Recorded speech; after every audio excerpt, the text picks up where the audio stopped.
Glória a Deus. Que bom que você está conosco hoje para a gente trabalhar a nossa mensagem da série que começou hoje de manhã. E essa mensagem é uma mensagem especial porque ela fala sobre valores fundamentais do reino de Deus. Essa particularmente é uma mensagem extremamente forte para mim. É uma mensagem que Deus me deu há um tempo atrás e hoje eu gostaria de falar sobre ela com vocês na igreja. Geralmente Deus tem me pedido para falar sobre ela para pastores e líderes. Eu já falei em várias cidades, já falei em muitos estados, muitos tipos diferentes de igreja. E hoje o Senhor falou para mim, compartilhe essa mensagem com a Logos. E eu entendo que se Ele pediu para compartilhar com você, no mínimo dos mínimos, vocês estão mais amadurecidos para entender um pouquinho mais dessa mensagem, daquilo que Ele deseja falar. Hoje eu quero falar sobre o dilema de Absalão. E Absalão é filho desse homem que eu falei de manhã, chamado Davi. Absalão, o nome significa pai da paz. No hebraico original é Ab-Shalom. Ab é pai, Shalom é paz. Então Davi colocou o nome desse menino, pai da paz, ou o Senhor da paz, ou filho que é submisso ao pai da paz. Então existem várias variações. O interessante de observar é que Davi, todos nós conhecemos Davi como um homem segundo o coração de Deus. Um homem que tinha uma devoção pelo Senhor, um homem que era obediente. Nós enxergamos a obediência dele hoje de manhã. Mas talvez você não tenha observado ou não conseguiu perceber que Davi, ao mesmo tempo que ele é conhecido como um homem segundo o coração de Deus, e ele foi um excelente rei. Talvez não houve outro rei tão estrategista como Davi, um rei que tivesse tanto êxito, porque ele andava debaixo da vontade e do fundamento do propósito de Deus. Mas Davi não foi um bom pai. Se ele não foi o pior, ele estava entre um dos piores pais na Bíblia. E eu fico pensando como o homem consegue carregar dois extremos: um péssimo pai, mas um excelente rei. Um gestor excelente da sua empresa, do seu reino, do seu governo, mas dentro de casa ele era péssimo. Mas não era porque Davi queria ser péssimo. Provavelmente Davi não conseguiu ser curado, ser tratado e modelado em algumas coisas que ele carregava dentro de si. E provavelmente o fato dele não ter sido tratado o suficiente, ele levou consigo para o seu reinado algumas características que são extremamente nocivas a qualquer homem. Obviamente eu estou falando sobre paternidade, a paternidade de Davi, mas isso vai se arremeter à sua maternidade e também à sua paternidade, homem e mulher. Isso fala sobre a nossa postura para avaliar a nossa vida. Porque hoje em dia nós temos várias pessoas que não têm conseguido perceber que a coisa mais importante de tudo é a própria família. Nós podemos construir o que for, nós podemos edificar grandes monumentos, mas se a nossa família não estiver suprida, nós não vamos ter sucesso em outra coisa. E tudo aquilo que a gente fizer vai ser simplesmente perda de tempo. Talvez nós não tenhamos percebido, mas a época que a gente vive é uma época que suga de nós o tempo, a energia, a disposição, e muitos de nós não tem mais tempo de trabalhar com a família quando volta do trabalho. Nós estamos saturados e nós não conseguimos mais entender um ao outro. Nós não temos esse diálogo. E esse grande dilema, que é o dilema de Absalão que nós vamos ver hoje, na verdade é um problema instaurado na estrutura familiar. E não começou agora, não é por causa da tecnologia, da modernidade ou da pós-modernidade. Esse problema vem de sempre, porque o diabo sempre tem o seu foco em destruir a família. Se a família estiver sólida, os seus negócios estarão sólidos. Vou repetir, se a família estiver sólida, os seus negócios estarão sólidos. Se a família estiver sólida, as suas emoções estarão sólidas. Então primeiro nós temos que observar como anda a nossa casa, o alicerce do nosso lar. A nossa vida como maridos, como filhos, vocês como esposas, enfim, todos nós temos um papel fundamental dentro da família. E hoje nós precisamos enxergar algumas características que Davi trouxe consigo, que precisam ser resolvidas, agora não no coração dele, mas no nosso coração. E precisamos observar também algumas características que, por conta da má paternidade, ou da falta de uma paternidade saudável de Davi para Absalão, Absalão carregou algumas coisas no seu coração, e hoje Absalão é tido como um exemplo negativo nas Escrituras, ele não é um exemplo positivo. Eu fico pensando como Davi estava no dia que aquele menino foi concebido. O coração de Davi. Nenhum pai que coloca o nome numa criança de Absalom, o pai da paz, tem a intenção de que esse menino seja um menino de guerra, um menino desordeiro, um menino desorientado. Provavelmente o desejo de Davi era: esse menino trará paz ao nosso reino, esse menino fará alianças de paz com outros reinos e nos levará de uma maneira mais política à frente. Então Davi tinha um projeto sobre aquele menino. E ele sonha com aquele menino enquanto o menino estava no ventre. Aí o menino nasce, ele dá o nome, dá a identidade do menino. Enquanto aquela criança crescia, ele tinha outros meio-irmãos. Então os outros irmãos de Davi também vão crescendo, de Absalão, também vão crescendo junto. Nessa época os filhos já encontram o pai reinando sobre uma nação inteira. E Davi era o cara que resolvia qualquer problema. Ele aconselhava o povo e ele era um excelente conselheiro. Infelizmente, Davi conseguia falar com tanta gente fora, mas ele não conseguia ter diálogo dentro. Ele era o cara que resolvia o problema de todo mundo, não conseguia resolver o próprio problema. Ele era ágil, habilidoso, sábio, e ele tinha discernimento, como liderar o reino e as famílias, para que todo mundo tivesse êxito, e aquele povo, aquela nação tinha êxito. No entanto, a família de Davi estava cada vez mais afundando. Eu gostaria de chamar a sua atenção a algumas coisas que as Escrituras nos mostram, mas esse contexto histórico que eu estou te trazendo vai nos revelar. Dentro dessa perspectiva, Absalão vai crescendo, e Absalão tinha uma extrema admiração pelo pai.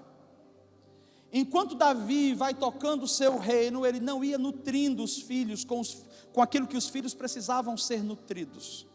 O reino estava abastecido, mas os filhos estavam raquíticos. Raquíticos de algo básico: amor, atenção, um olhar direto, uma afeição específica.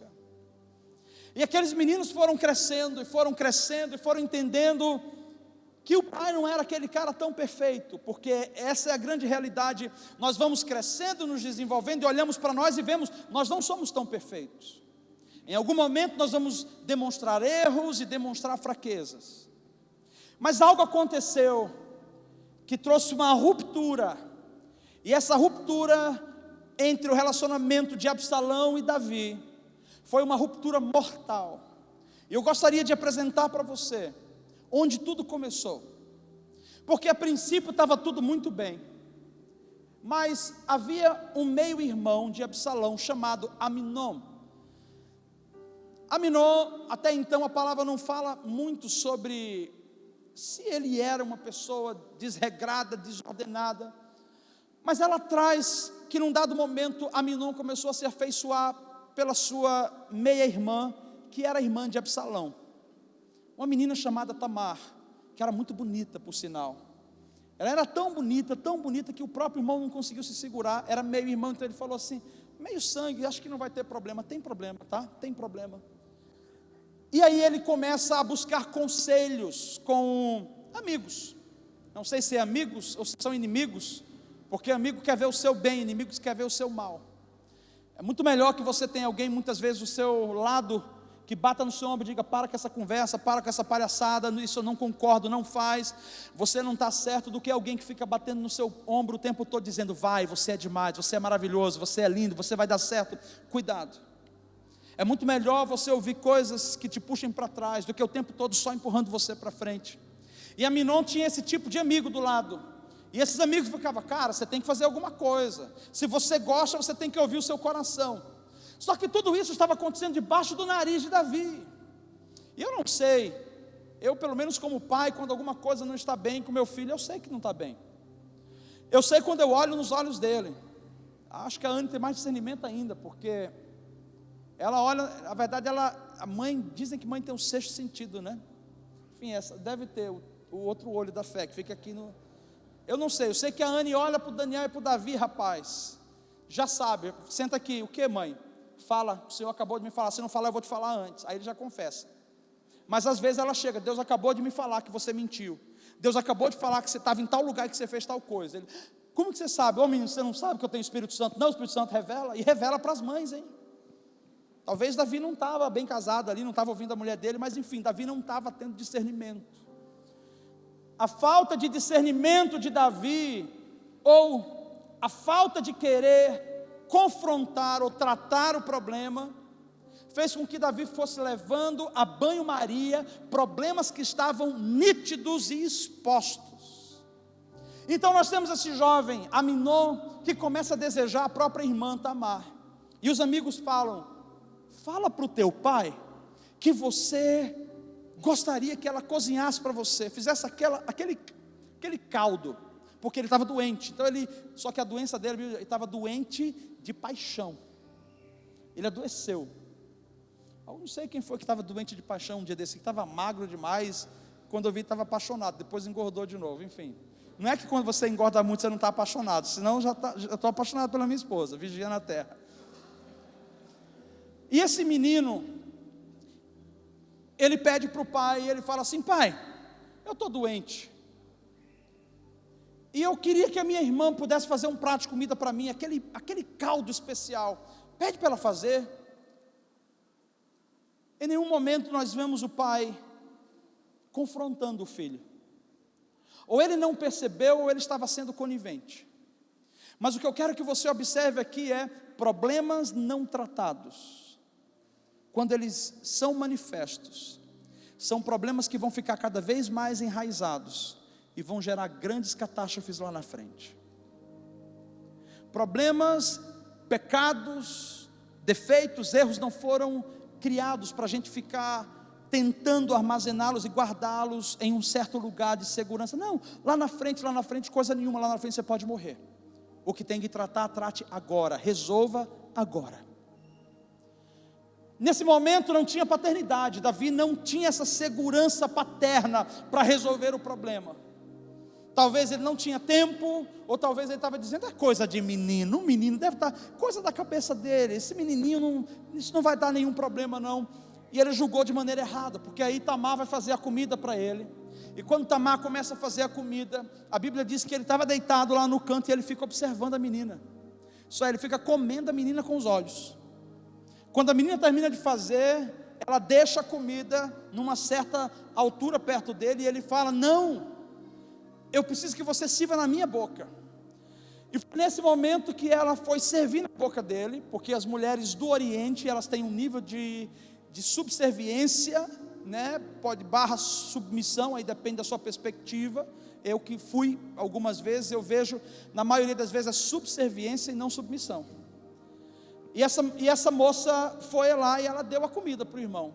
Enquanto ela estava dando, ele toma ela pela mão e ela fala: irmão, não faça tal loucura, porque isso nunca aconteceu em Israel. Será que isso não seria uma maldição para nós e para nossa família? E ele fala: não, eu quero deitar com você. E ela falou: irmão, não faça uma loucura dessa. E a Bíblia fala que ele a violentou. Uma menina pura, provavelmente reservada ou separada para ter um casamento, um futuro.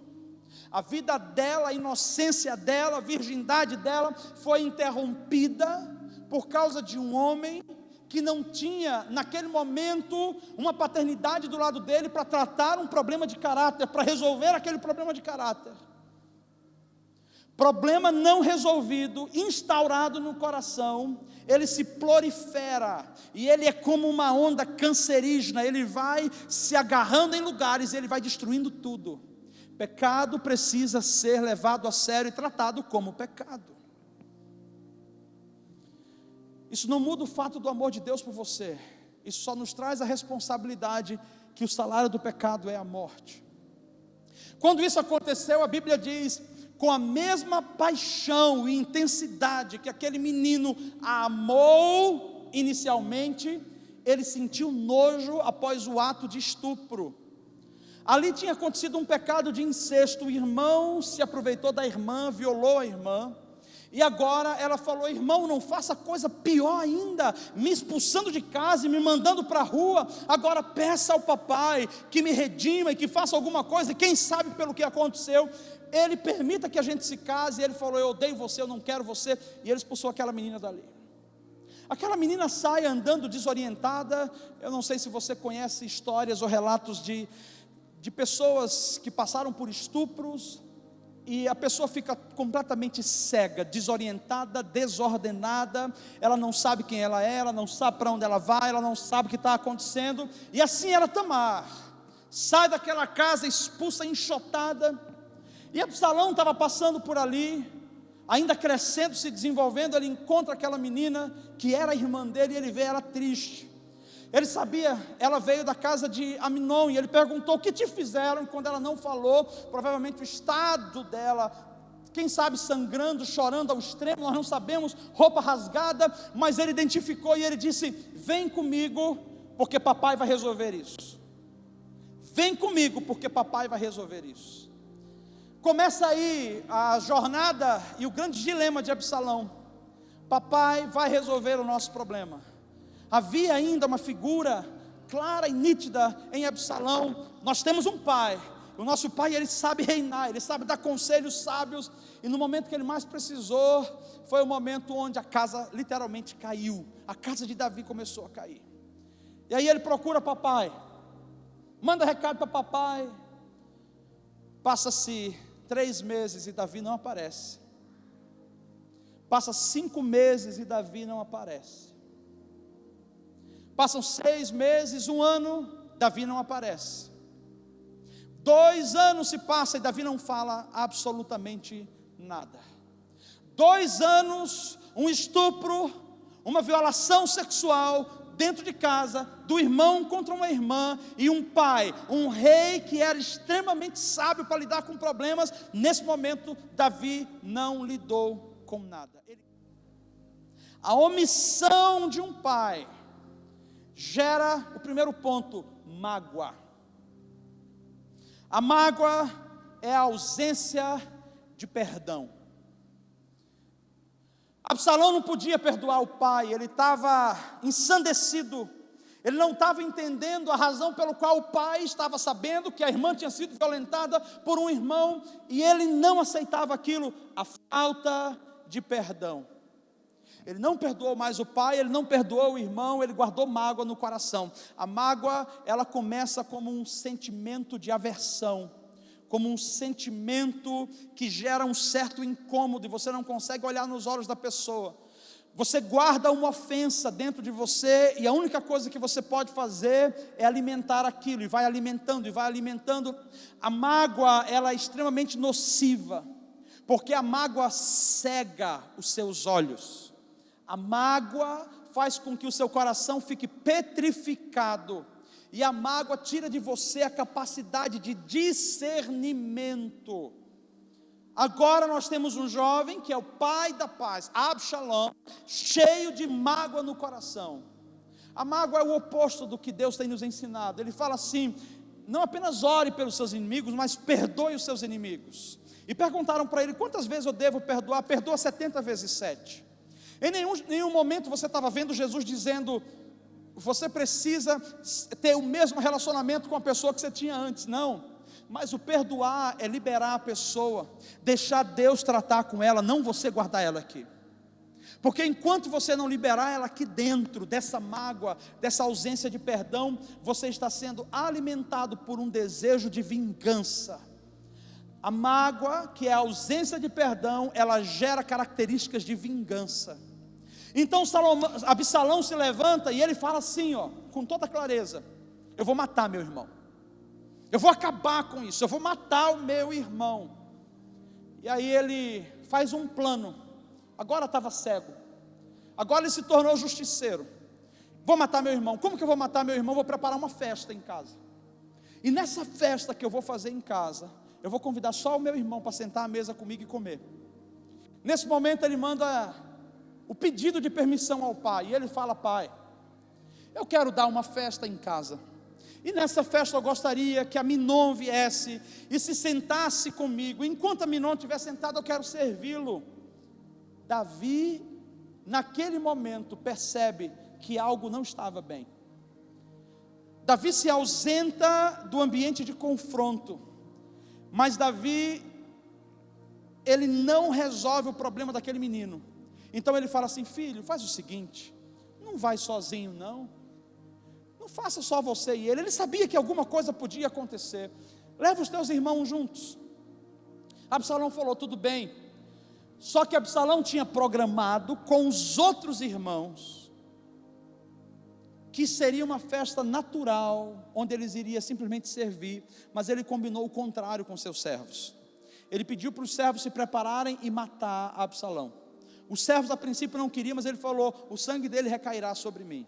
Aqui começa a trajetória que a mágoa gera. A mágoa, o pontapé inicial da mágoa, quando ela não deixa você perdoar, é essa capacidade de vingança, de resolver com as suas próprias mãos aquilo que só Deus pode fazer. Porque nós não somos juízes. Embora Davi não tivesse se posturado, nós não somos juízes. Absalão não era juiz, ele não podia fazer aquilo. E aí começa o primeiro problema, quando Aminon chega no ambiente, talvez entendendo: 2 anos se passaram, então agora está tudo bem. Eu vou dizer para você: tempo não cura nada, o que cura é o perdão.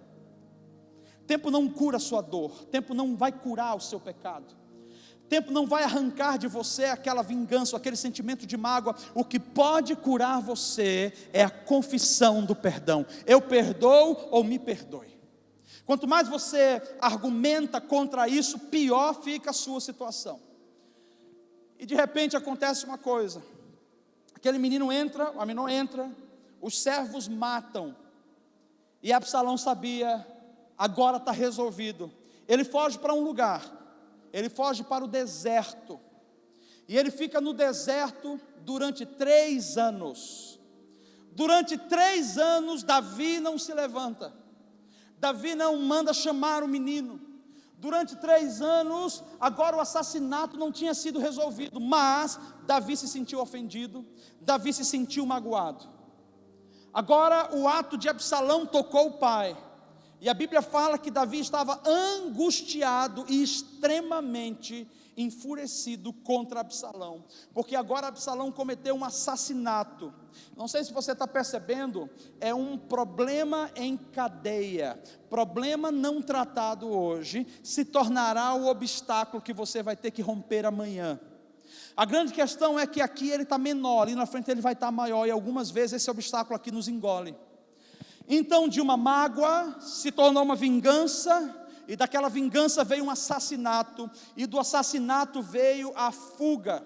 E a fuga significa ausência de diálogo. Fuga é ausência de diálogo. O fato do pai não conseguir conversar com o filho não conseguir conversar com o pai, fez com que Absalão dissesse: eu vou embora daqui, porque ele aprendeu agora, pela prática, que a gente resolve o problema ficando calado e se afastando. Quero trazer um parênteses. Não importa se você é uma pessoa calada, uma pessoa que não gosta de falar, uma pessoa pacata, que processa para dentro. Se você tem filhos, você tem a responsabilidade de aprender a dialogar. Porque se você não dialogar, o seu filho vai fugir de você. E ele vai se apegar ao primeiro bandido aí fora, que vai discipular ele da maneira errada, deturpando os seus valores e os seus princípios. Como pais, nós temos a responsabilidade, olhando esse cenário, olhando para Davi, e entendendo que Deus nos deu a capacidade de governar o nosso lar, a nossa casa, e que nós precisamos sim observar e perceber o que está de errado, acontecendo de errado dos nossos filhos. Talvez Davi queria passar a mão na cabeça para resolver amanhã. Não se passa a mão na cabeça. Passar a mão na cabeça significa estar gerando um bandido, uma cobra, um escorpião que lá na frente vai se dar mal. A falta de disciplina hoje pode se tornar cadeia amanhã. Hoje ele não leva uma palmada aqui, mas lá ele apanha dos bandidos com cabo de vassoura. Ele é furado pelas costas dentro de uma cadeia, dentro de uma detenção pública. Eu quero que você preste atenção, pai e mãe. Se você não é pai e mãe, eu gostaria que você observasse que o Senhor está dizendo para você: resolva os seus problemas em Deus. Coloque a sua vida no altar, a sua alma no altar, porque é muito sério. Uma vez que a gente cresce, casa e tem filhos, os nossos problemas tendem a se potencializar. O que é bom fica melhor ainda, mas o que é ruim fica pior ainda. Então, em algum momento na trajetória de Davi não foi tratado, ele não sabia falar com os seus filhos. E aí eu quero trazer talvez uma base para ser mais sólido com relação a isso. Quando Davi foi ungido, hoje de manhã eu falei sobre isso, havia uma festa na casa dele, o profeta chega lá: eu vim ungir o novo rei aqui que Deus mandou. Espera aí, todo mundo está festejando, cadê Davi? Não, falta um, não é nenhum desses, falta um, então chama ele. Imagina quando Davi chega na casa do pai, ele entra, ele abre a porta: peraí, está acontecendo aqui? Não, filho, é uma festa. Que festa é essa? É porque o profeta falou que vai ungir o rei Israel, e está aqui no nosso meio. E por que me chamaram? Não, porque não é ninguém daqui, então deve ser você. Imagina como esse menino não se sentiu. Cadê o diálogo do pai com o filho? Por que o pai só falava com uns e não falou com ele? Se o profeta falou que era todo mundo, por que Davi não estava ali? Veja, são pequenos detalhes que vão acumulando na nossa vida, ao longo da nossa trajetória, gerando obstáculos. Mas o Senhor está dizendo hoje para nós aqui: o nosso referencial de paternidade, por melhor que o homem seja, o seu pai seja, o seu referencial de paternidade é Deus. Ele é perfeito e Ele te ensina como ser um pai perfeito. Um pai que mesmo que erre, vai saber pedir perdão e consertar os erros.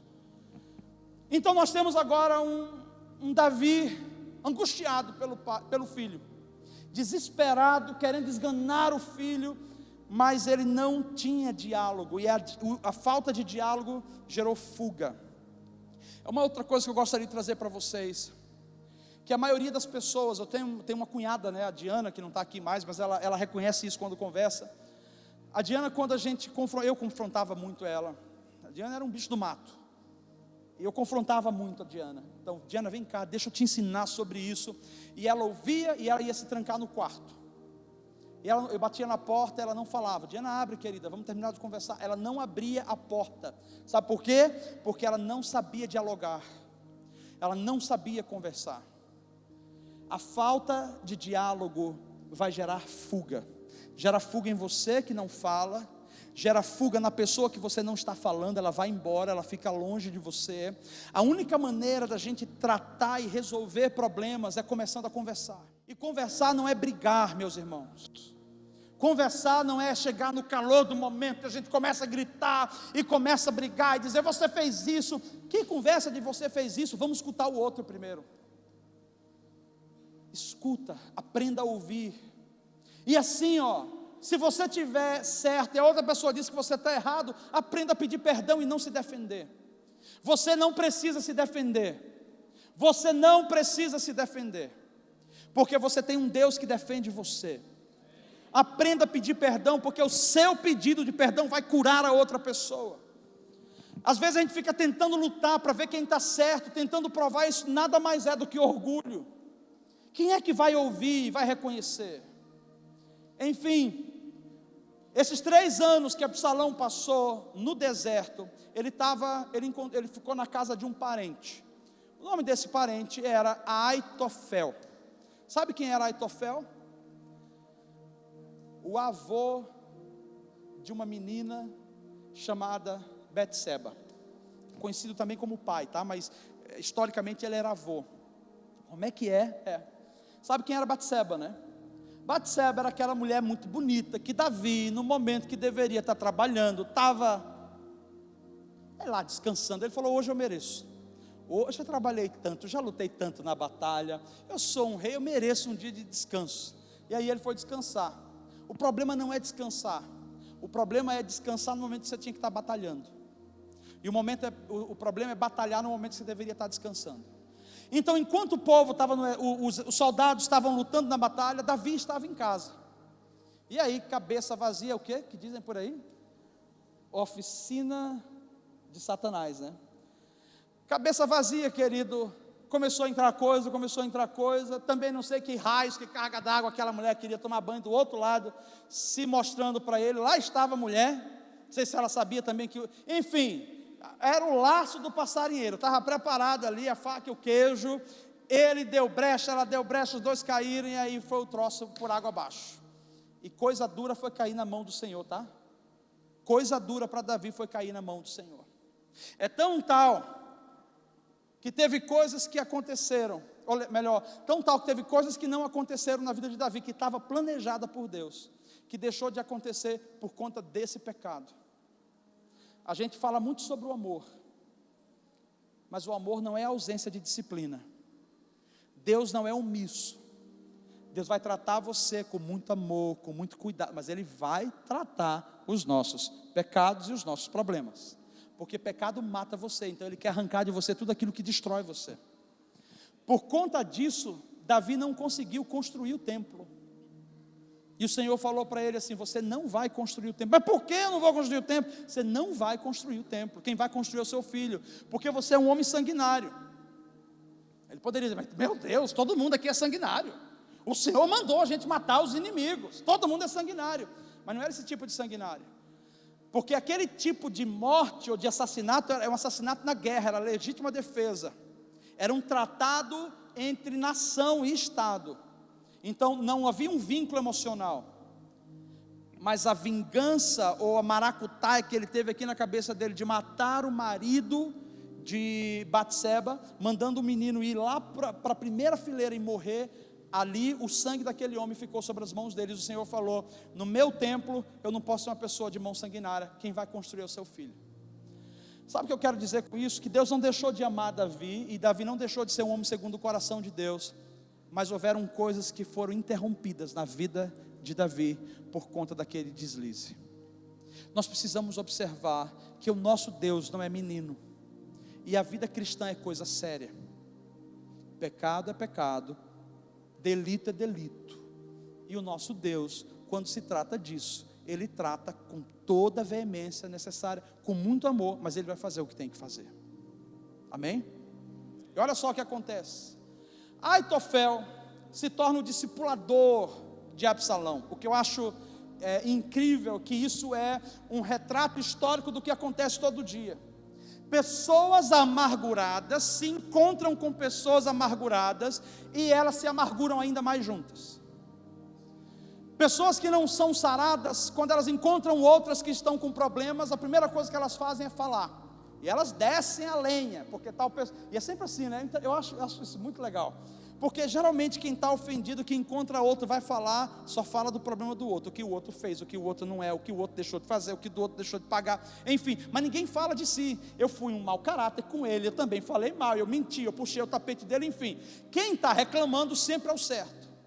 Mas o que a gente tem que observar aqui é que o diabo sempre vai ter a estratégia que, quando você foge do ambiente do diálogo, você está correndo o risco de se encontrar com alguém que tem o mesmo problema que você tem. Cuidado para você não se atrair com pessoas que são semelhantes nos pecados e nos problemas, nos delitos, porque essas pessoas não vão querer ver você livre. Elas vão querer usar você para que você faça mal a outros, para que você se vingue mesmo. E Absalão ficou ali vários dias, e ele ficava ouvindo, e esse é um outro ponto para a gente falar aqui dentro. Quando eu deixo de ser pai dentro da minha casa, alguém se torna pai do meu filho fora. Quando eu deixo de disciplinar o meu filho dentro, e eu coopero para que o meu filho fuja de mim, ele não tem relacionamento comigo, alguém lá fora vai encontrar o meu filho, e alguém lá fora vai discipulá-lo. A grande questão é, quando você teve filho, Deus colocou sobre você a responsabilidade de cuidar, educar, orientar, não é para outro. Então tenha cuidado sobre quem discipula o seu filho, tenha cuidado sobre quem o seu filho ouve, ou quem você, na qualidade de filho, anda ouvindo. Pessoas amarguradas não vão falar de vida, elas vão falar de morte. Pessoas que estão com problema de falta de perdão aqui, elas não têm o que acrescentar a você, porque ela vai tentar sujar o seu filtro contra outras pessoas. Nós precisamos nos posicionar e cortar esse mal pela raiz. Nós não podemos ser coniventes, nós temos que lembrar dos princípios que Deus tem nos ensinado. Nós temos que lembrar e nos atentar aos valores que Deus tem nos ensinado. Nós não podemos ser coniventes com algum tipo de conversa, porque existem muitos aitoféus aí fora, que estão com problemas aqui, até o nariz, até a garganta, engasgado, e eles estão procurando presas fáceis, para que eles possam levantar um exército de pessoas revoltadas, de pessoas angustiadas e amarguradas. E é o lugar do Pai, sou eu e você que vamos gerar restauração, sou eu e você que vamos levantar o nosso lar e proteger a nossa casa, proteger a nossa família. E olha o que acontece nesse ponto em específico. Quando Absalão passa 3 anos, Aitofel dá alguns conselhos para ele, e alguns conselhos chaves. Você vai voltar para a casa do seu pai, e lá você deve humilhar o seu pai. E ao humilhar o seu pai, você vai fazer o seguinte: seu pai não tem um monte de concubina? Tem. Então você vai pegar as concubinas do seu pai todinhas, você vai tomar o reinado dele, você vai subir no terraço do palácio, e aquilo que o seu pai fez com a minha filha, no oculto, eu quero que você faça com todas as concubinas dele, no público. Parecia razoável demais, porque ele já estava amargurado, e agora o filho já não se submetia ao pai, então agora ele estava tomado com um espírito que a gente chama de rebelião.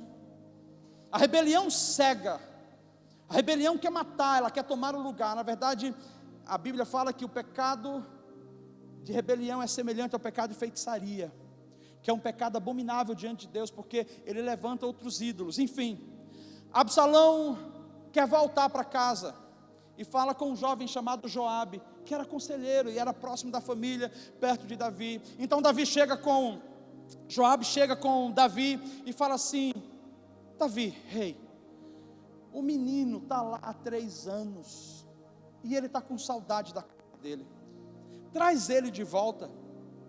Davi falou: eu não quero aquele menino aqui, ele tem que resolver o problema. Não, Davi, traz ele de volta, esse menino não está bem não, e ele está querendo vir, deixa ele pedir perdão para você. Absalão voltou com a expectativa de que o problema seria resolvido. Então ele entra na cidade sabendo: agora vamos resolver, papai agora vai sentar e vai conversar comigo. Quando ele entra lá, o rei está sentado. Quem era o rei? Era o pai dele. O rei estava sentado sobre o trono.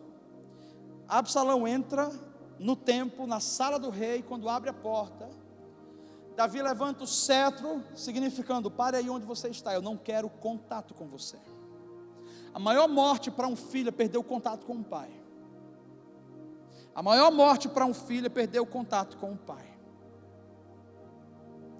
Tudo se resolve quando um pai abraça e fala: deixa eu ouvir você. Não é dinheiro que resolve, não é presente que resolve, não é dizendo vai dar tudo certo apenas, é ouvindo e trazendo solução. Aquele menino para no meio do corredor, e Davi levanta mais uma vez o cetro, e ele se ajoelha. E a Bíblia diz que naquele momento Davi estava claro, não queria contato com o filho. Então, para consertar, para falar, ele queria abrir o coração e estraçalhar: pai, por que o Senhor não resolveu o problema de Tamar? Pai, o Senhor não viu o que aconteceu? E o pai do outro lado: por que você matou seu irmão? Veja, meus irmãos, às vezes é melhor uma conversa acalorada do que um relacionamento passivo, frio de contato, frio de diálogo, frio de conversa, não só de pai para filho, mas também de marido para mulher, de mulher para marido. Nós precisamos aprender a exercitar o diálogo para resolver problemas. A comunicação é um dom de Deus para a gente alinhar as coisas dentro de nós. Quando você ouve o problema de alguém, quando você ouve a dor do outro, você se enche de compaixão. Mas enquanto você não ouve, você se enche de julgamento. Então, se você quiser se encher de compaixão e de amor, ouça a história dessa pessoa que está tentando falar com você, que precisa falar com você, que precisa da sua resolução, da sua solução de problema. Eles poderiam ter brigado ali, o pai, vem cá, eu vou te dar uma surra. Ele merecia uma surra. Ele merecia uma surra. Deus iria dar a surra dele em Davi, mas Absalão merecia uma surra. Absalão precisava entender que o pai, que era rei, que resolvia o problema na rua, também resolvia o problema de casa. O pai se sentiu ofendido. Parece que Davi regrediu. Um homem tão forte, um homem tão intenso, tão organizado no seu reinado, regrediu, se trocou pela mesma idade do menino. E agora, ao invés de resolver o problema, ele se sentiu ofendidinho. Deixa eu dizer uma coisa para você, isso tanto serve para líder, quanto serve para pai. Pai, você não tem direito de se ofender com o seu filho, ele é o seu filho, caramba. Você não tem direito de se ofender. Quando a gente se ofende, a gente está dizendo o que para ele? Eu estou de igual para igual com você. Se eu me sinto ofendido, significa que o meu filho fez alguma coisa que eu não posso resolver, eu não posso perdoar. Isso não existe.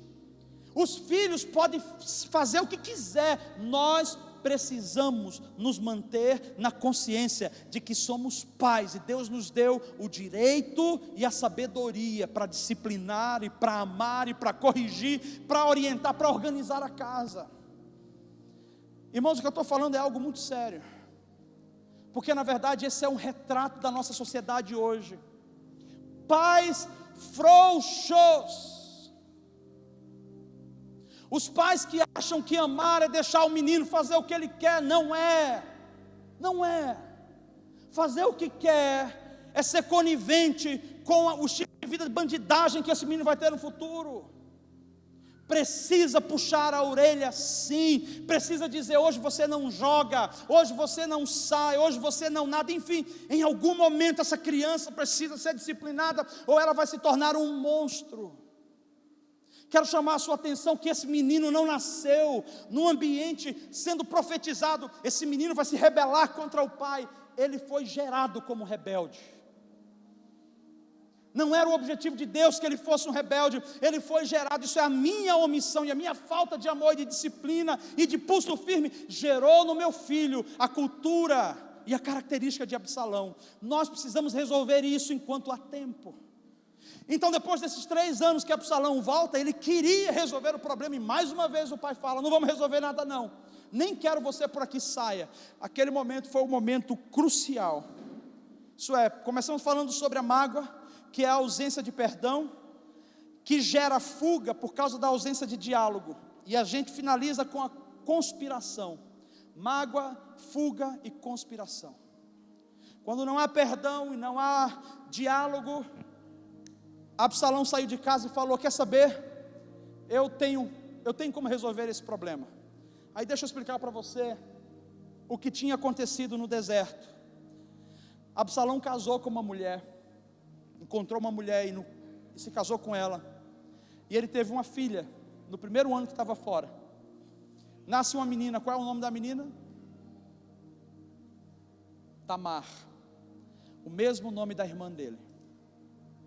Ali ele já estava demonstrando o problema que ele tinha aqui dentro, porque a rebelião é isso: eu me volto contra aquele que tem autoridade paterna sobre mim. Eu quero mostrar para ele que eu sou melhor do que ele. Eu quero mostrar para ele que eu sei como resolver o problema, e ele não sabe resolver o problema. É provável que tenham pessoas aqui hoje que um dia já olhou para o seu pai e tentou mostrar e provar e lutar de mano a mano com seu pai, e dizer assim: eu sei o que é isso, eu sou mais inteligente que você. Isso é raiz de rebeldia, raiz de Absalão. E toda raiz de Absalão, ela tem um fim terrível. Nós podemos resolver isso hoje. Nós podemos resolver isso hoje. Nós podemos resolver isso hoje. Olha só o que acontece. Ele tem uma menina chamada Tamar, porque agora ele queria mostrar para o pai: eu vou te mostrar como é ser pai. A Bíblia diz que ao longo da vida ele teve alguns filhos. Eu não estou com o versículo aberto aqui agora e não vai dar tempo. Fala o nome de alguns meninos, e geralmente não fala o nome de meninas, mas a única razão pela qual falou de menina foi para falar sobre esse contexto todo. teve, se eu não me engano, mais 3 filhos, mas todos os filhos morreram quando eram bebês ainda. Num outro texto vai dizer assim: e ele não teve filho algum. Mas espera aí, Tamar. Não, ele teve Tamar, porque ela não aparece, mas agora ela apareceu como mulher, porque ela se tornou a única herdeira dele. Então Absalão, por conta da rebeldia, ele não conseguia gerar, ele não era fértil, e o que ele gerava morria. Espiritualmente isso é muito sério, porque a rebelião, ela gera em você uma incapacidade de gerar. E quando você não gera, ou quando você gera algo, geralmente morre. Eu estou falando dentro de uma raiz de rebelião. Pessoas que muitas vezes caminham com isso, ela colocam as mãos em coisas, e as coisas morrem. Está tudo certo, coloca a mão e a coisa morre.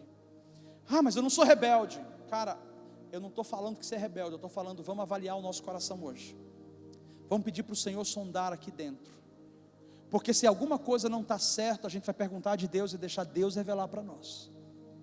Porque às vezes a gente não sabe, mas alguma coisa não está certa aqui dentro. E nós não queremos continuar esse ciclo interminável. Nós queremos colocar um ponto final. E eu acredito que se Deus me pediu para pregar essa palavra hoje aqui, é porque as pessoas que estão aqui precisam ouvir e dizer: Senhor, à luz da tua palavra, resolve o meu coração aqui, me ajuda. Me ajuda, porque eu quero ser pleno, eu quero ser sarado, eu quero ser limpo, eu quero ser curado, transformado. Ele sai dali com raiva, e aí começa um plano de conspiração. É rápido juntar rebeldes, junta um exército de rebeldes, e ele sobe. E Davi, quando viu que o filho vinha contra ele com o exército, Davi era muito mais poderoso, mais estrategista, e poderia resolver aquilo. Ele resolve não fazer nada, porque era o filho. O que é que ele fez? Ele correu, ele fugiu. Ele foi para outro lugar, e naquele momento Absalão reina no ambiente. E sabe o que é que ele faz? Ele começa a ficar na porta, antes de conspirar. Ele diz assim: ah, vocês estão indo aí se consultar com esse rei? Eu sou filho, eu vou dizer para vocês, a nossa família está um lixo. Vocês vão se consultar com esse cara, não é de nada, esse cara não sabe nem o que está falando, sai daí, não fala com ele. Então Davi resolveu ir embora. E lá, quando ele assume o reinado, forçadamente, porque o rebelde, ele não está interessado em processos. O rebelde está interessado em usurpar o que você tem, atalhar o caminho, para fazer algo que ele não tem que se esforçar. Então ele foi lá e ele atalhou o reinado, e ele pegou o reinado do pai dele. Naquele momento ele leva as concubinas, segundo o conselho de Aitofel, ele leva as concubinas para o telhado, e ele usa as concubinas de Davi em cima do telhado em público, e todo o povo começou a olhar e dizer: que desgraça aconteceu em Israel, o que está acontecendo na família do rei, as pessoas não sabiam o que estava acontecendo, porque é desse jeito, as pessoas olham para nós, vê todo mundo lindo, bonito, meu Deus, olha que bênção, e quando você dá aquele paz do Senhor abençoado, como é que você está? A paz do Senhor.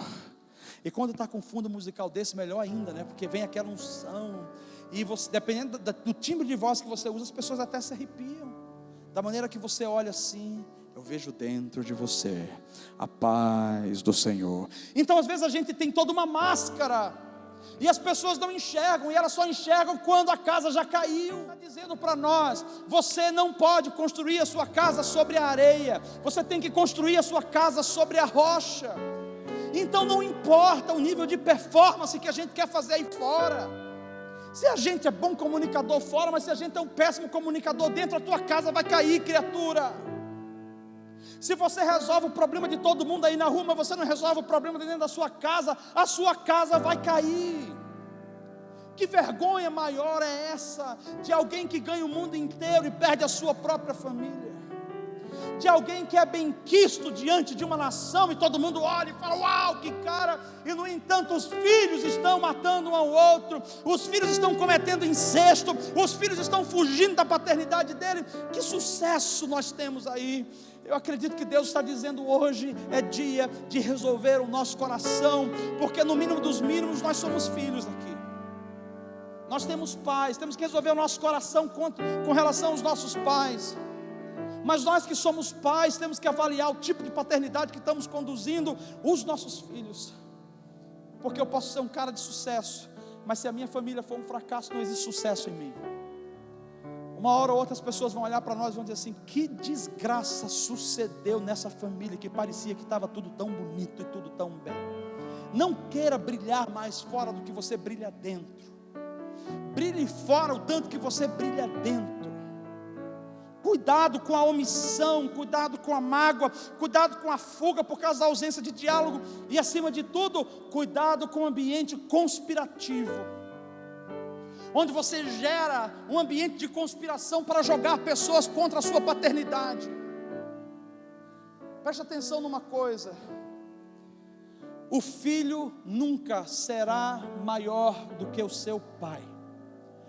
O líder, o servo nunca é maior do que o seu senhor.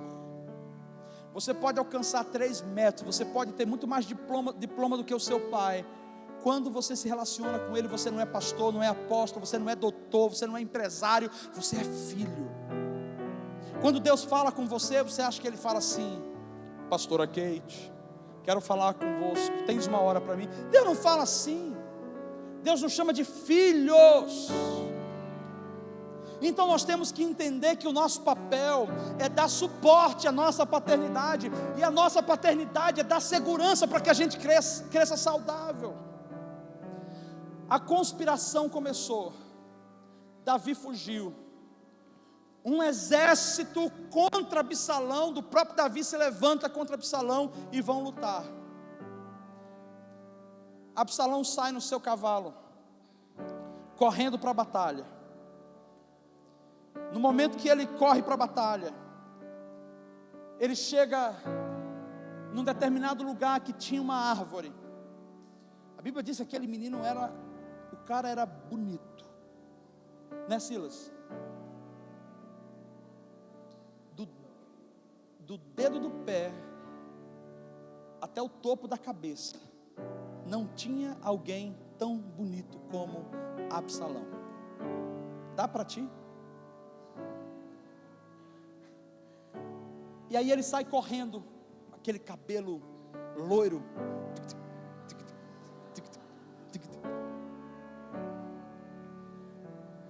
mágoa aqui dentro, aquela sensação de: eu vou mostrar para o meu pai como é que é bom ser um rei, como é que é um rei de verdade, eu vou mostrar para o meu pai como que a gente é pai. Ficou cego pela mágoa, cego pela angústia.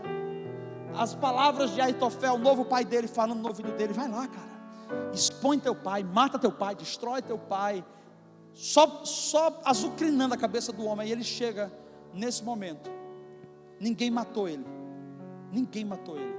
morreu sozinho, envenenado pela própria rebeldia. Porque se tem uma coisa que mata, chama-se rebeldia. Rebelião contra o pai é fechar a porta para a segurança, é fechar a porta para a prosperidade, é fechar a porta para a vida. O cabelo dele prendeu na árvore e ele foi rasgado. Imagina, na velocidade estava o cavalo, travou tudo, degolou, rasgou. Aquele homem tão bonito, toda a beleza foi por água abaixo. Toda a força da juventude que ele carregava não serviu de nada. Sabe o que isso nos faz entender? Que o homem é pó, e para o pó voltará.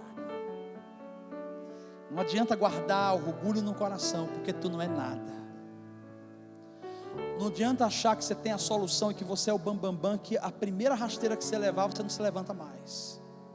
O homem é pó, e quando ele se encontra com a consequência do pecado dele, a única coisa que resta é um monturo, um corpo inerte, aberto no chão, e ninguém pode fazer absolutamente nada.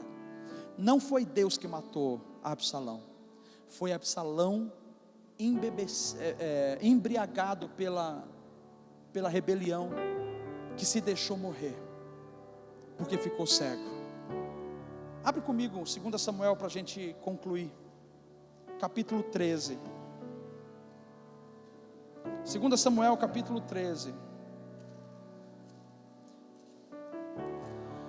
Vou tentar ler para você aqui de maneira bem dinâmica, porque são alguns versículos.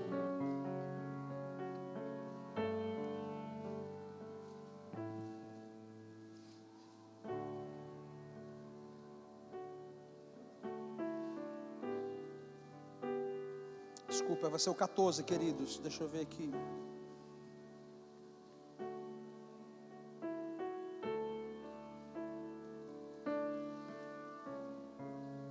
Anotei errado, por incrível que pareça. Se alguém puder verificar o momento do choro de Davi, eu vou ler, como eu tenho já na cabeça. Alguém puder só encontrar o texto, a partezinha final, em que Davi está chorando por Absalão. Eu quero ler essa parte aí. Você que está em 2 Samuel 19. 19 quanto, Kate? Hã? Então 2 Samuel 19.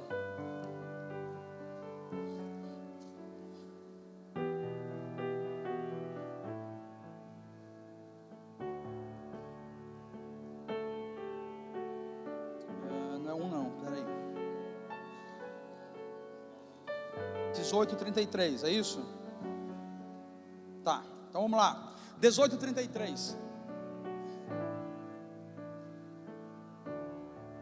Vamos ler o 32, que fala assim: então disse o rei ao servo, que era um cara chamado Cushita, né, da nacionalidade dele: vai bem com o jovem, com Absalão? E disse o Cushita: sejam como aquele jovem os inimigos do rei meu senhor, e todos que se levantaram contra ti para o mal. Versículo 33. Então o rei se perturbou e subiu à sala que estava por cima da porta e chorou, e andando dizia: meu filho Absalão, Absalão, meu filho Absalão, quem me dera que eu morrera por ti, Absalão, meu filho Absalão.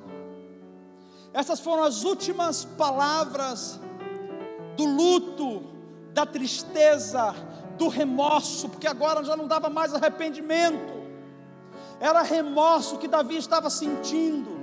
E o que eu consigo decifrar nesse texto, quando Davi começa a gritar: Absalão, você imagina um pai que acaba de perder o seu filho.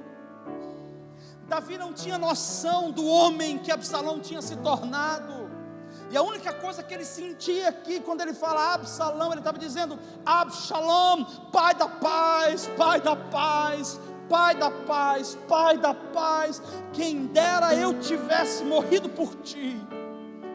Aquele momento, provavelmente as memórias de Davi vieram à tona, embaralhadas na sua mente, e provavelmente ele devia estar pensando: Senhor, me dê uma outra oportunidade de pegar o meu filho e paterná-lo de novo.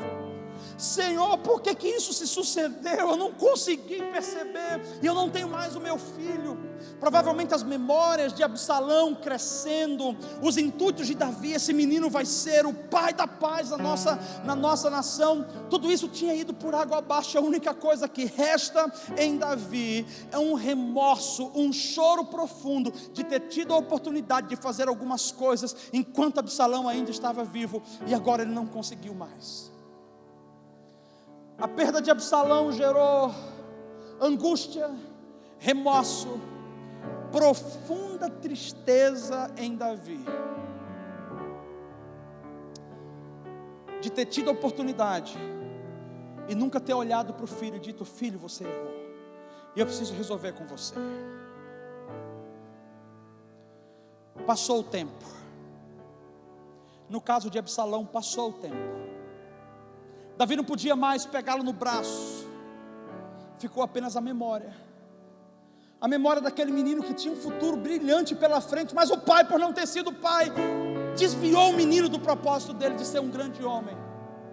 Ficou apenas memórias e angústia de um pai que tinha tanto sucesso, era tão bem quisto fora, mas não soube cuidar do seu próprio lar, não soube organizar a própria casa, não soube gerir os seus próprios filhos. Um pai que agora, angustiado, apenas olha para o filho morto no chão e não sabe mais o que fazer. Absalão, por sua vez, também não cumpriu o seu propósito, porque independente da paternidade, Deus sempre levanta outras figuras que nos ajudem a consertar as coisas que estão erradas aqui dentro. não precisa ser o seu pai biológico ou a sua mãe biológica. A questão toda é que Deus sempre vai levantar pessoas que têm um papel paterno sobre você, para conversar com você, para orientar você. Eu acredito que Absalão também teve essas figuras paternas. Ele não soube ouvir, ele ficou cego, surdo, com tudo que estava acontecendo, e ele se enveredou pelo pior caminho, o caminho da rebelião. Existem fases que a gente fica preso ao longo da nossa trajetória, fases não resolvidas, que elas só vão nos liberar, ou nós só vamos ser desatados dali, quando nós reconhecermos aquele ponto onde nós ficamos presos, liberarmos perdão, seja para quem for, ou pedirmos perdão, e aí a gente está livre para crescer. Então muitos de nós estamos hoje aqui, assentados, com coisas mal resolvidas na nossa vida, e a gente está tocando a vida, e vamos tocando a vida, e o Senhor está dizendo, a gente precisa parar, e colocar os pingos nos is.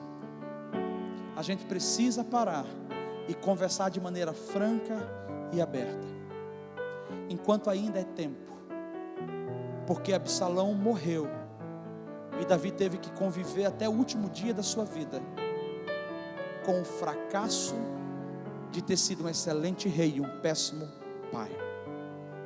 Mas não tem que ser assim com você. Se o seu filho virar as costas, virar a cara de você, é muito melhor que você seja firme e esteja com a sua consciência tranquila, do que você não confrontar, não resolver o que tem que resolver, e deixar as coisas soltas como estão, porque lá na frente, o fruto da rebelião é a morte. Que a gente possa abrir o nosso coração hoje e avaliar isso em algumas esferas. A primeira esfera que a gente tem que avaliar é com relação à nossa paternidade. Não se volte contra o seu pai. A rebelião, ela é um fruto satânico que nasceu na rebelião de Lúcifer. Desde ali, o alvo dele é gerar rebelião, gerando você contra os seus pais. Isso no âmbito familiar. Resolva, converse, confronte, coloque o assunto na mesa, mas não seja conivente. Tem coisas que você vai falar e o seu filho vai fazer o quê? Vai cair no chão, igual aquelas crianças mal criadas, né? Começa a gritar e se bater. Deixa se bater. Só segura a cabeça para não bater a cabeça, nem morder a língua, mas deixa se bater. Quem sabe é o espírito da rebelião saindo, deixa se bater. Mas a gente precisa chegar ao ponto de falar as verdades que a gente precisa falar a verdade, porque é muito melhor você falar a verdade e no momento a pessoa se sentiu ofendida, do que você continuar passando a mão na cabeça e lá na frente ele morrer degolado numa árvore. No âmbito espiritual, é importante que a gente entenda que Deus, muitas vezes, por ter essa figura paterna, faz com que muitos de nós não consigamos nos envolver e nos relacionar com Ele, porque a gente acha que Ele tirou alguém de nós, que Ele fez alguma coisa ruim contra nós, que Ele poderia ter nos dado um carro, Ele poderia ter nos feito nascer em determinada família, então Deus só abençoa. Para. Quem sabe é o seu momento de dizer: Senhor, me perdoa por estar sendo um menino mimado, me rebelando contra você, me perdoa por estar sendo uma criança mimada, que não te obedece, não te honra. E com relação a líderes espirituais, eu não sei por onde você passou, não sei a sua trajetória, eu sei quando você chegou aqui, mas se tiver coisa lá atrás que você precisa resolver, o meu conselho para você é: faz uma ligação e resolve. Não se levante contra líderes.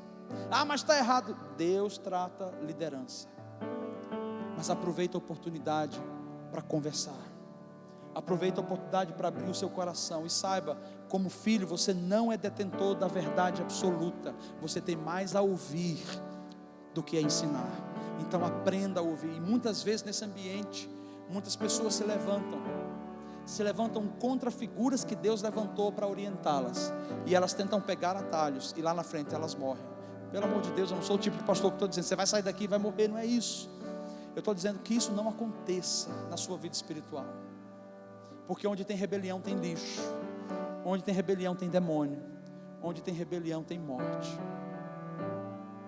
Absalão, Absalão, meu filho Absalão, quem me dera morrer em seu lugar. Você não merecia isso, Absalão. Quem me dera que esse castigo fosse sobre mim. Um pai que não podia mais resolver. Quero convidar você a baixar a sua cabeça nesse momento.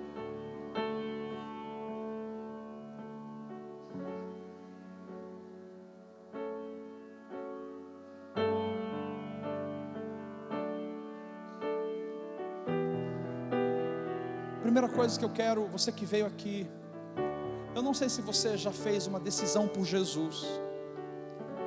Se algum dia você disse: Senhor, eu quero receber o Senhor, o teu governo, o teu senhorio, a tua paternidade em minha vida, e eu quero te servir. Eu não sei se um dia você fez essa oração, mas essa oração que eu estou te falando agora é a oração que torna você filho de Deus.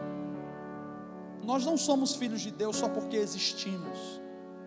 Nós somos filhos de Deus porque fomos recebidos por Ele como filhos. E eu acredito que Deus esteja nessa noite dizendo para você que não tem certeza se é filho. Ele está dizendo: eu enviei o meu filho Jesus para morrer na cruz por você, para que você não pereça, isso é, para que você não vá para o inferno, para que você não tenha uma vida desgraçada aqui, mas para que você tenha vida eterna.